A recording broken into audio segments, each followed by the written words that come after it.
Assalamualaikum warahmatullahi wabarakatuh. Selamat pagi, salam sejahtera bagi kita semuanya, Om Swastiastu, Namo Buddhaya, salam kebajikan. Yang saya hormati Wakil Perdana Menteri dan Menteri Transisi Energi dan Transformasi Air Malaysia, His Excellency Bapak Datuk Seri Haji Fadilah, yang saya hormati Menteri Senior dan Menteri Koordinator Bidang Keamanan Nasional Singapura, His Excellency Bapak Teo Chee Hean,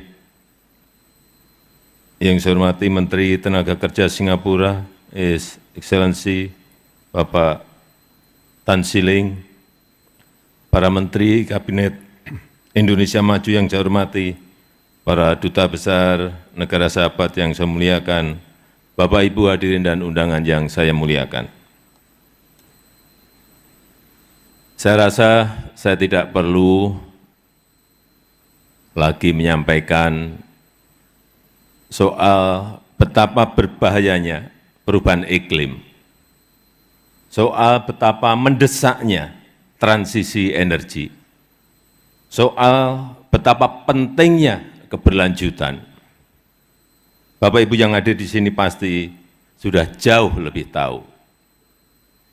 Yang justru ingin saya tekankan adalah permasalahan perubahan iklim ini tidak akan pernah bisa terselesaikan selama dunia menggunakan pendekatan ekonomi.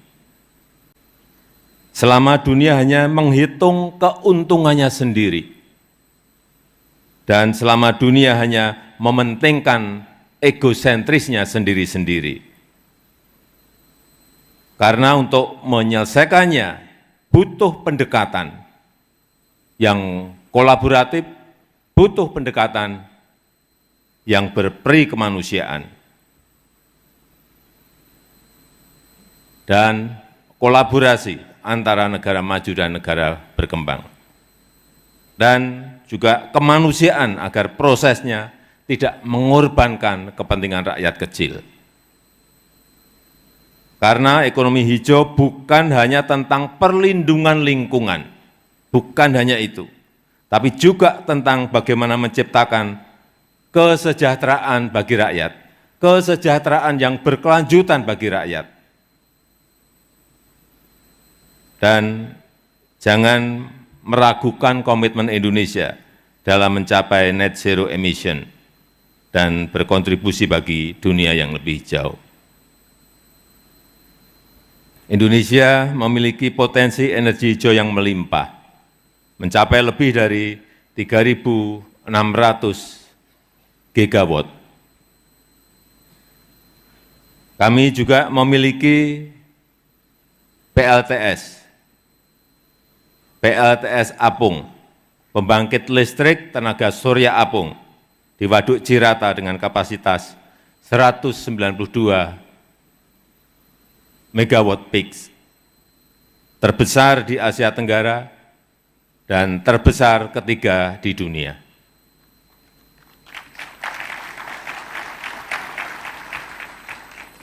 Indonesia juga memiliki potensi besar dalam penyerapan karbon. Hutan mangrove kami, hutan mangrove Indonesia itu terbesar di dunia, seluas 3,3 juta hektar, yang mampu menyerap karbon 8 sampai 12 kali lebih baik dibandingkan hutan hujan tropis. Ini yang banyak orang tidak tahu. Indonesia memiliki kawasan industri hijau seluas 13.000 hektar. Ini juga salah satu yang terbesar di dunia.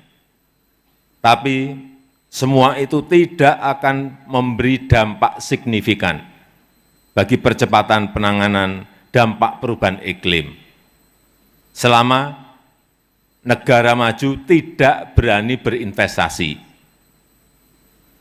selama riset dan teknologi tidak dibuka secara luas, dan selama pendanaan tidak diberikan dalam skema yang meringankan negara berkembang.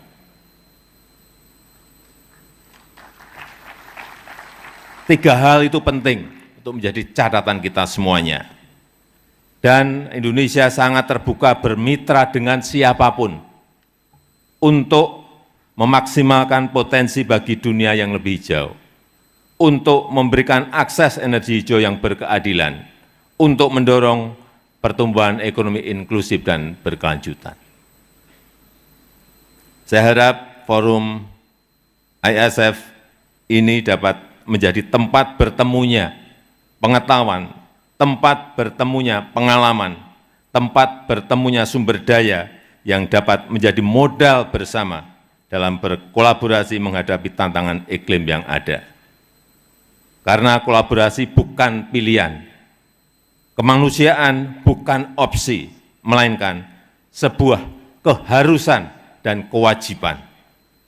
Dan dengan mengucap Bismillahirrahmanirrahim, Indonesia International Sustainability Forum 2024 secara resmi saya nyatakan dibuka. Terima kasih. Assalamualaikum warahmatullahi wabarakatuh.